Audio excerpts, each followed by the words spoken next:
Awami League semifinal খুবই কম খেলে, ফাইনালে বিশ্বাসী। আপনি দেখেন ইয়াইয়া খান, ভুট্টু খান, টেক্কা খান, আইয়ুব খান সবাই খান খান হয়ে কিন্তু এইটাই বেগে গেছে একমাত্র বঙ্গবন্ধুর ফাইনাল খেলায়।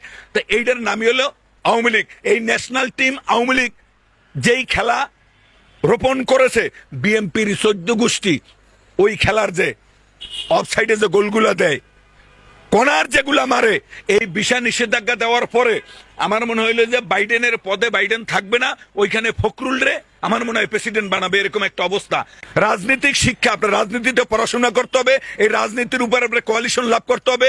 এই রাজনীতিতে যদি আপনি গ্রাজুয়েট লাভ করতে পারেন তাহলে আপনি রাজনীতি করতে পারবেন। আপনি আজীবন দেশেন জিএমবি ট্রেনিং, বাংলা বাই তৈরি করছেন, আপনার কর্মীকে দিয়ে মোবাইল চুরি করাইছেন, বিভিন্ন জায়গা থেকে গার্মেন্টসের শ্রমিকরা বেতন লয়ে যাইতে পারে না, সিপা রাস্তার ভিতরে আটকাই রেখে দিয়েছেন, মহিলাকে মাইট দৌড় করছেন। এইটা হলো বিএনপির একটা চরিত্র।